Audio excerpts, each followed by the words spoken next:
I want to start with Blade. Blade is a game that, well, it was announced at the Game Awards, right? Basically took over that particular Game Awards, and I believe that's 2023, if I'm not mistaken.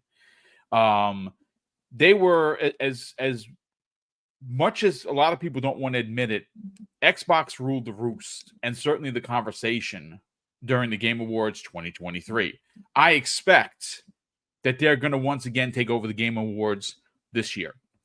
Now, are they going to have anything at the Game Awards to show? Possibly. I mean, again, we'll be talking about this as we get closer to December and to the Game Awards. We'll have our annual prediction show as we always do. I'm wondering if NXIL's time traveling romp is going to be there on display. I mean, they keep talking about Clockwork Revolution. We haven't seen much since its original showing. It obviously did skip all of the shows so far for this year. It wasn't at the big show in June, which I was very surprised, but they did say that they had to pull some things because the show was just too big.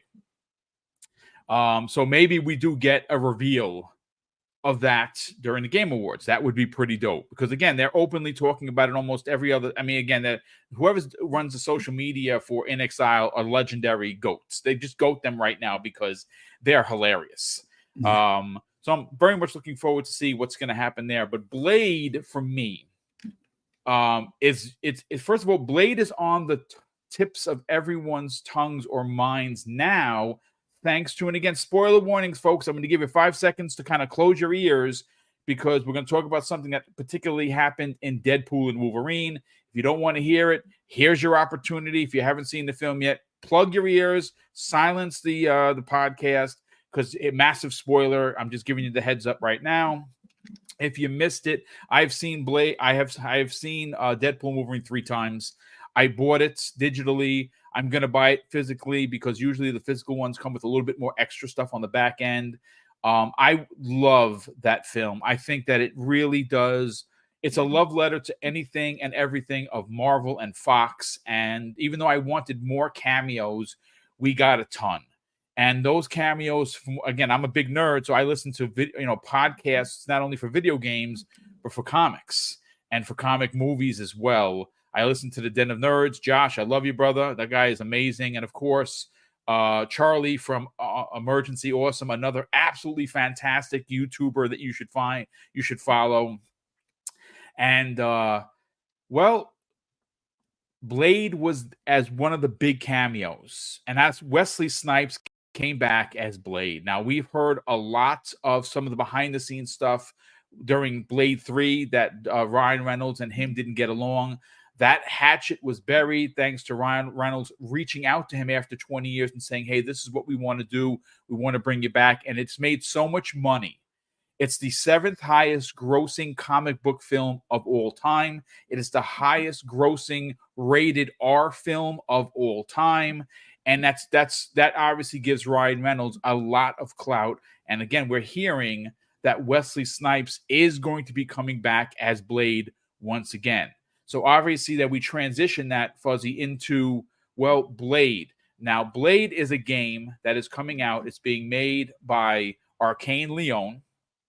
The studio director, Dinga Bakaba, on Twitter, actually had said this is his presser. This is his quote right after the announcement of Blade. And there's a lot of cursing here, so I'm not going to curse. I'm going to abbreviate if you don't mind, folks, because we try not to curse on the show. It says, thank you so much for watching our announcement. Let's do a single-player immersive sim hybrid with all of the S we love.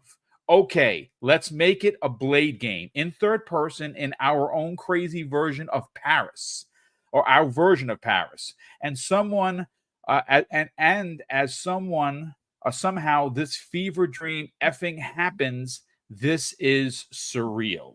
Now, look, he goes on to say, Fuzzy, we're going to stay silent for a while. So before they put blank and I on the back in the box, let me just say this as it's an absolute blast to work on. Hats off to the team. You are really effing killing it. I've never been so excited for a project, and I'm not crying, you're crying. Meaning that obviously this is a big deal. This is a big deal for him. It's a big deal for Arcane Studios. It's a bigger deal, I think, for Xbox and Bethesda as a whole. As we know, this is a first-party game. This game, I would imagine, eventually is going to potentially make its way over to other platforms. But I would imagine, and again, I'm just spitballing here. This is no breaking news or anything, folks, that we can assume that it's going to launch on PC and Xbox first. Very similar to what is happening with Indiana Jones. This is a licensed IP from Marvel. And I don't know what the contract is because I wasn't in the room when they signed it. So again, we're just making assumptions here. But we know all this information. You can go and you can follow Dinga Bakaba like I do and get all the updates for Blade that are going to possibly happen in the next couple of months or so. Because obviously it's not happening this year. Maybe it's next year. Maybe it's the launch of the console in 2026. We don't know. What I can say, though, Fuzzy, is you and I have a mutual friend that does work in the gaming industry. And we did get a chance to get some behind-the-scenes information that I find to be awesome. Again, you're not going to hear this anywhere else. We are on a private DM. Obviously, no names are being mentioned of who we spoke with because obviously it's private. But we were given permission to let this little tidbit out of the bag. And he goes on to say, and let me just get his exact quotes here. He says, hearing they are experimenting with a morality system with Blade. Yeah. All I know is that it's something like maybe testing a morality system similar to something like Infamous, but no idea if the decision has already been made or not. Now, this is a big deal. Infamous, obviously, was made by Sucker Punch. There was a morality system there where you can go good like I did when I played it on the PlayStation 3, or you could be a dark side prick and kill everybody in your path. And of course, that is awesome. Now, Blade obviously is a anti-hero character. He is a vampire hunter. He doesn't really have many, I would imagine, many interactions with humans. I mean, he does, sure, but his main focus is on vampires. Now, for me personally, this is great information because it's going to allow the player to take a darker path, potentially. Remember, this is what a good friend of ours actually heard. Now, could that change? Possibly, sure, but this sounds intriguing. It's different. Do you just go all good guy for Blade? Do you go somewhere in the middle where you do kill some humans, that you do go over and cross the line? Or do you go totally Dracula? I don't know how that's going to work out. But why this has me excited is a couple of reasons, Fuzzy. One, this is a third-person game. And Arcane Studios is known for first-person immersion type of games. And we know all of them, right? Dishonored 1 and 2. We obviously have Prey. What was the last one that they did? Deathloop. Deathloop. Thank you, kind sir. Deathloop was the other one. All first-person. No ability to play in third person. This is a third person action adventure game. I'm super stoked for it. But see, that's not for me as a comic book nerd that appreciates where this could possibly go. Because yes, this is a story about Blade. It's taking place in Paris, which is awesome. Again, obviously, Arcane Lyon in Paris, in France, right? So that's freaking awesome in their home turf. But if you are a fan of Blade outside of the films like I am, you know that he's part of a team called, oh my God, I just went through my tongue. The Midnight Suns, ladies and gentlemen. The Midnight Suns is a team of supernatural heroes. You have Punisher, who's been a part of it. You've had Ghost Rider be a part of it. You've had Moon Knight be a part of it. There's been quite a few obviously members over the years. There was an isometric game that was Cognito's game of the generation that just happened with the Midnight Suns, well, called the Midnight Suns. And look, I'm not saying, and this is not behind the scenes stuff, folks. It's just me spitballing here. If there was an opportunity to bring in some characters that we have not seen in the game, this is an opportunity to bring up potentially maybe a cameo from a Punisher, maybe a cameo from a Moon Knight, maybe a cameo from the Ghost Rider. Again, this is a vampire story, but it doesn't mean that you can't involve the Midnight Suns at some point, at least just as a cameo. And if anything we know about Marvel, they love their cameos because they want to sell you stuff with the character that's on it, right? Let's get your hot take on your thoughts, theories, and your excitement for Arkane Leon's Blade and the new information that we got from our mutual friend. I'm real excited. From the announcement, I was excited for this game, and the fact that they're trying a few things that are a little bit different than what they may have had in some previous games, and going possibly with that morality system, or at least in talks of implementing something like that in the game, I think gives you a rough idea of the amount of choice or the different paths that you can take within this game. And I think that's going to be a key thing moving forward, where I don't think this is going to be like a one and done, in the sense of, I don't think we just get the one Blade thing. And I like what you're saying as far as the potential for cameos and such, where there could be a sequel or a continuation of that Midnight Suns group for future titles. But having a morality system or having something like that in there, it's something that I kind of feel should be in a lot more games than what it is currently.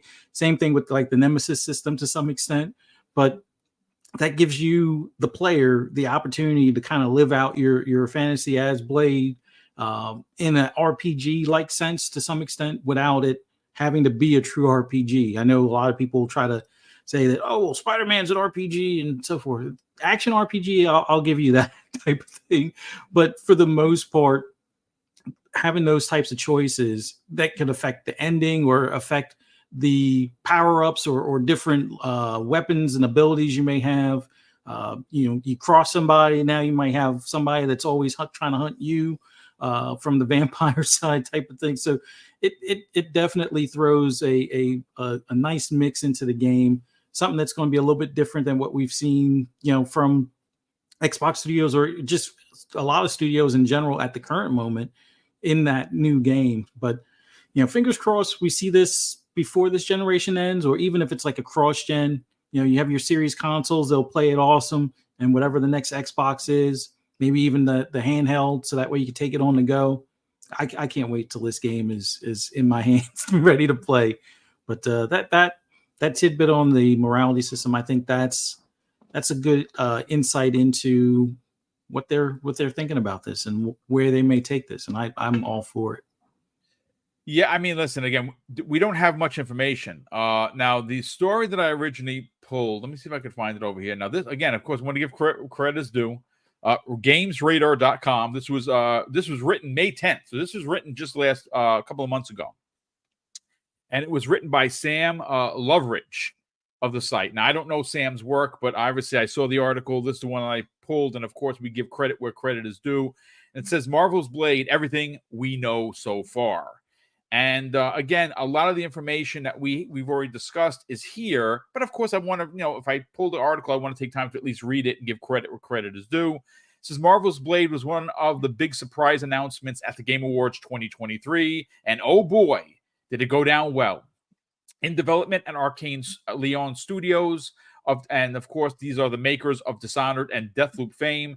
It is set to be an original story based on the Blade comics, featuring now iconic coat and glasses of the Marvel resident vampire himself, well, Blade. Now, this is a big deal because we know that Mahershala Ali is working with Marvel literally as we speak. And that announcement was many, many years ago. I'm almost disappointed that we don't have a new Blade.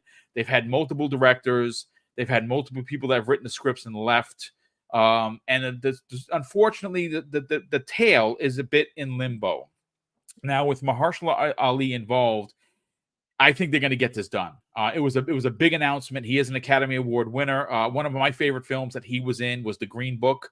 If you've never seen the film, I've watched it a dozen times. It is so freaking good. And he would make a magnificent Blade.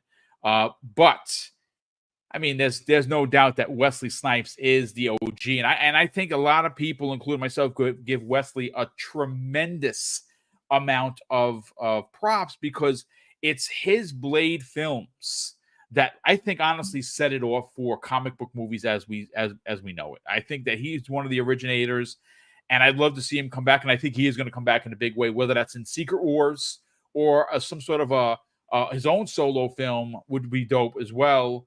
Because obviously, if you saw Deadpool and Wolverine, he makes a particular comment. There's only been one Blade, and there will always only be one Blade. So, which was kind of dope and a great moment for him, to be honest with you. But getting back to the game, I hope, and I'm being honest here, I don't know if it's possible, and I don't know if I would imagine that there's been talk about it, Fuzzy, that they bring Wesley in to potentially voice it. Now, maybe they don't because this is a different Blade. Maybe they get someone else, and I would imagine that's definitely a possibility. But I'm very excited for this game because it's third person. I would have been okay, I guess, with first person, but to be honest with you, I think where we want to see this game is in third person. I hope the whole game is in third person. It's exactly an action adventure romp that I'm hoping for. But the story goes on to say all we've had so far in Marvel's Blade is pretty minimal. He's not wrong. But what we do know is that it's sounding very appealing. It's a third-person, single-player, mature, original story set in Paris. And while we don't expect to see Blade join the ranks of new games for 2024, which, of course, obviously we don't, we do expect to hear new information in the coming months. The studio has well and truly caught our attention with its slick Marvel's Blade teaser trailer. And obviously, it's all red and black, as you would imagine that a trailer like Blade would be.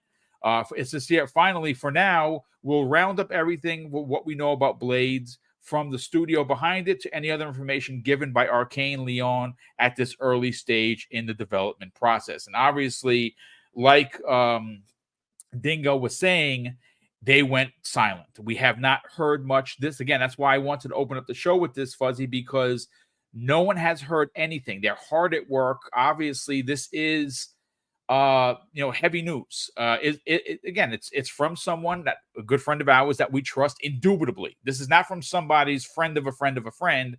We actually know this person personally. So if there was someone to believe, well, it's this individual. And any final thoughts on Blade? I think the biggest thing is going to be the just the atmosphere, like knowing how well the Arcane has been with designing their worlds. And I know some people will be like, oh, well, Redfall, that's fine. But look at Prey, look at the Dishonored series, even look at Deathloop as far as the traversal, the different paths you can take throughout the area. It's not a true open world, but it winds up being, substantial enough that you can roam around and take different approaches as far as how you attack things. I think that's going to be one of the key things outside the character, obviously Blade, but I think that how they style their world is going to be a character in itself, and knowing that they're going to use their artistic, kind of spin on it, like what we've seen so far from like the trailer. And yes, I know it's just a trailer. It's not really gameplay, but that gives you a kind of a sense or a feeling of where they're going to head or take this. So I can't wait to see their interpretation of the world and how they bring this to life. But man, I'm looking forward to any more drips and drabs of info that we can get on this. But it's they've got their heads down, they're busy at work. We probably won't see this until, I'm going to say, 27-ish range, maybe. So we'll see where it goes. But I'm so excited. I can't wait until, because Phil was always like, we don't need licensed games, and so glad they had, the Indiana Jones lined up already with Bethesda, and then having Arcane kind of grab this one as well. I'm hoping there's more in the license genre that they're working with, like whether it be Disney or other IPs and things like that. But Blade's one that I'm so glad that they're making a game for it today. Well, in the near future for our consoles. Looking forward to it.